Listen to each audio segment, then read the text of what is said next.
Right, y'all. So now let's get back into the show and let's talk about Matthew Knowles. So the other day we played a clip of Matthew, and I got the clips and everything.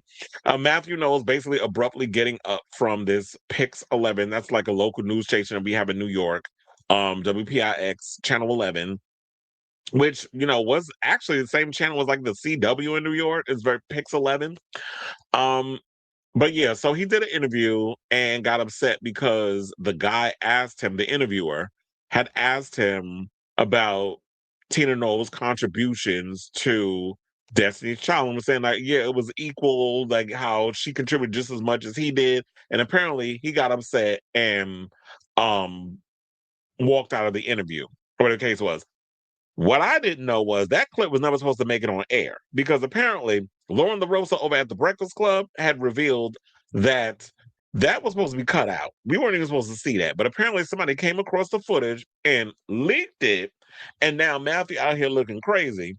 And I even got the post regarding of what Tina had to say about the situation.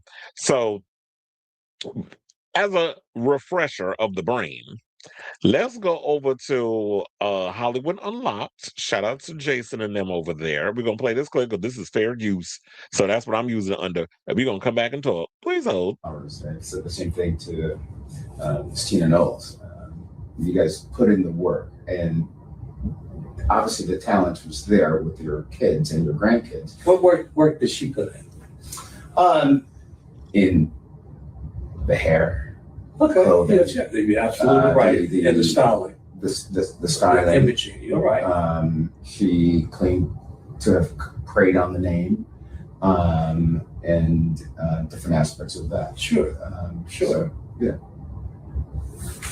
It's a joint effort. We'll stop now. Sorry, did I say something wrong? No. Yeah. All right. You good? Thank you so much. Thank you. Really appreciate it. All right, thank you. Thank you. You've earned your flag. All right. So, did I say something wrong? Oops, I didn't know I couldn't talk about Tina. It's like, apparently you couldn't. But that's not where it stopped. So, of course, people ate him up. We're going to get to that in a second. But then Tina decided to give a little subtle shade towards what Matthew had to say. Another clip we got from Hollywood Unlocked. So we're going to play that. We're going to come back and talk again. Please hold.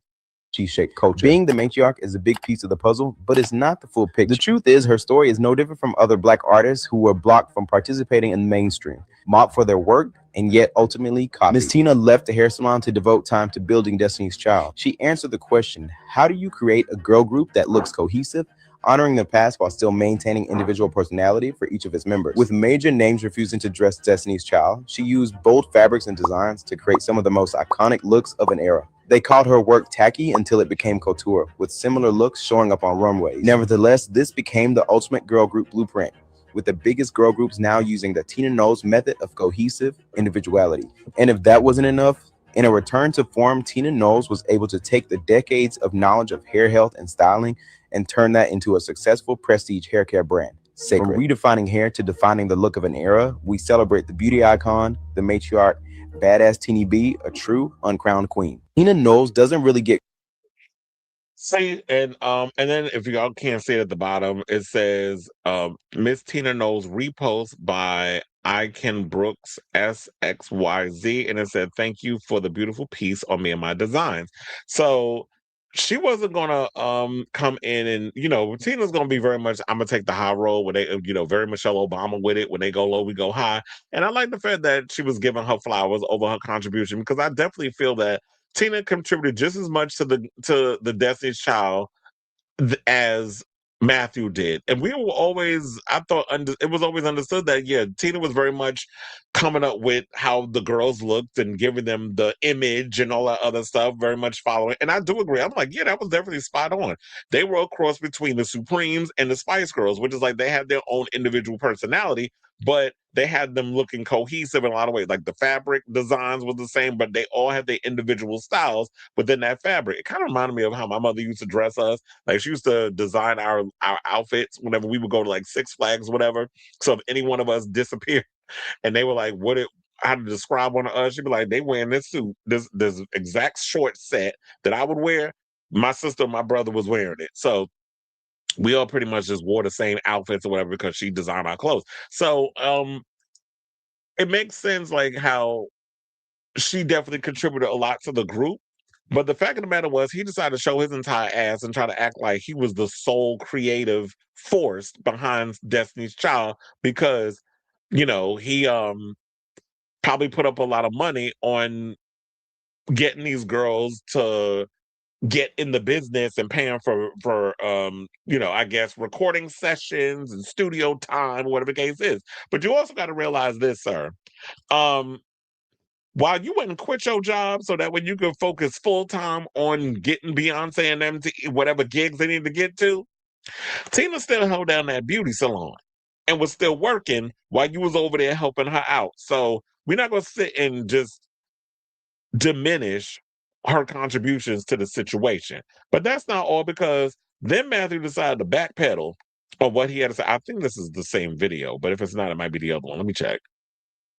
Oh yeah, so some people in the comments was like, was that clapback for Matthew? The other person, it actually wasn't funny enough. This was written 2 weeks ago. The other person said, God worked through you because how dare that man play in her face? The other person said, impact on the culture is far reaching and will never be forgotten. And that's another thing too. Y'all need to give Tina her flowers because you do notice a lot of these K-pop groups, a lot of fashion designers, y'all want to call her tacky, whatever, probably because y'all was mad that you thought that y'all was going to be like, we're not going to give them little N-words our designs. Because I'm sure that's what y'all was thinking when y'all was like, no.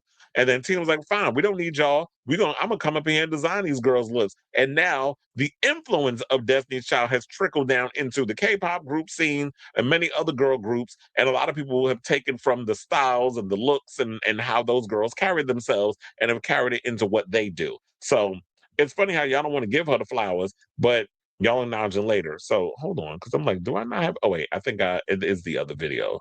So Matthew, in the interview, when the local anchor here in New York City, Candace Gibson, he asked you about Miss Tina Knowles. He said that he was trying to give you both your flowers, and you asked him, what did she do? What did you mean by that? I think I calmly, what I said, and I'm actually quoting, what work did she put in?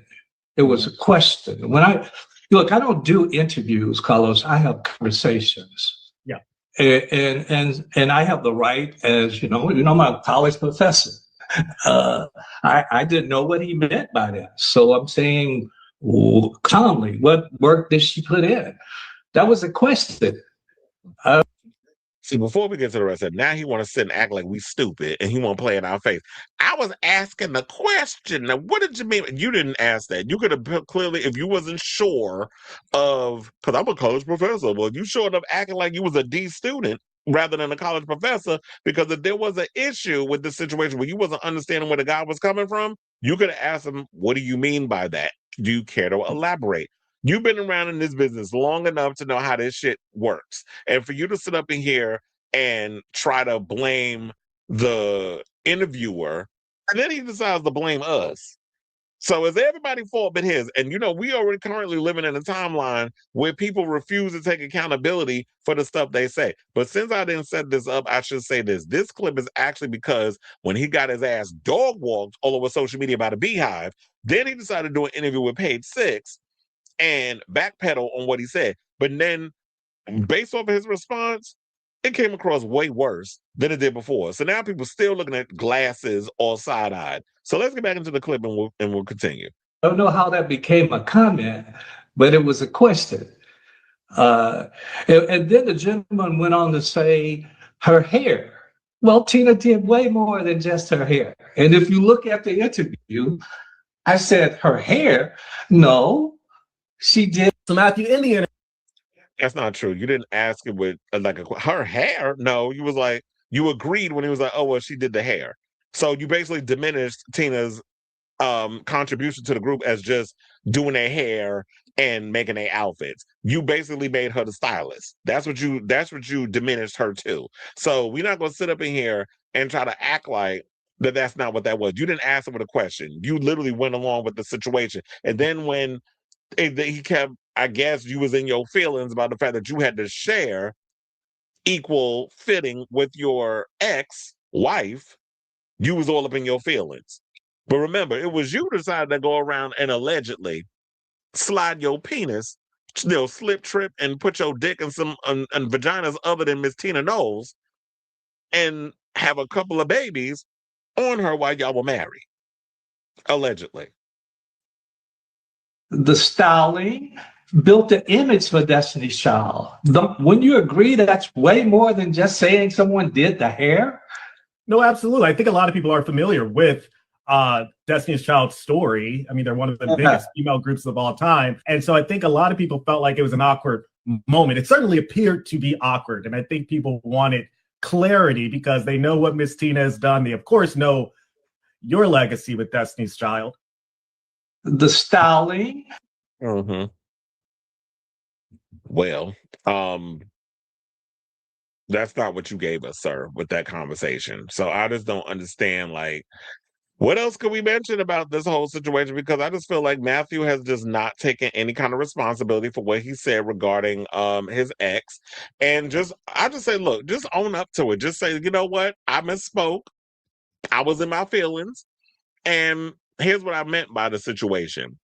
It's like she contributed way more to Destiny's Child than just, hair and makeup and designing the outfits. I mean, quiet as it's kept, she pushed, well, I don't know if she had a C-section or she had a natural birth, but Beyonce came out of her. So that's enough. You birthed one of the biggest pop stars on the planet. So, Mathew Child, I don't know what to say about you, but keep trying to, I guess, make Destiny's Child just a thing that you continue to squeeze money out of, because at this point, anybody now this probably also, I think, makes sense as to why Beyonce refuses to get the girls back together to do a Destiny's Child reunion tour, because her father, I guess, owns that, where she owns the solo thing. And the only way that she can, I guess, get around it is the fact that whenever I do the final night of Destiny's Child, that I could drag out Kelly and Michelle, and we'll have a little moment on stage. And I guess fans, that's what we all going to have to deal with until Mathew leave the earth, because that's probably the only time we'll get Destiny's Child reunion without him benefiting financially off of Beyonce, because I know she refuses to give him a dime. She's like, you can live off of the legacy of what was, but you're not getting no new money from me. So, especially when you out here talking shit about my mother. So I say all this to say, what do you guys think of this story? Regarding what Mathew had to say, he was responding to the viral Tina thing and said he's evaluating all legal remedies. Now, regarding him saying, I'm evaluating all legal remedies, what does that even mean? Because you basically said that he and Tina have a wonderful relationship. So much so that he refused to refer to her as his ex-wife, because he said, yeah, that's a negative term. I've never referred to Tina as my ex. I'm always positive. She's my former wife, and I give her the respect of that rather than saying ex. Well, I'm glad that you want to be politically correct on what you want to refer to people as. That still doesn't excuse this other mess. And I just don't understand what you're talking about, that I'm evaluating all legal remedies at this time. Is it because that you didn't want that video to get out? And now that it's leaked, now you feel like I'm going to sue and I'm going to file a lawsuit or whatever. It's like, at the end of the day, you said what you said when you was on camera, and you don't own that footage from PIX 11. So they can do whatever the hell they want to do with the footage. Once you decide to talk on camera, it's fair use. So let's say all this to say, what do you guys think of this story? Whatever your thoughts are regarding this mess, let me know in the comments down below.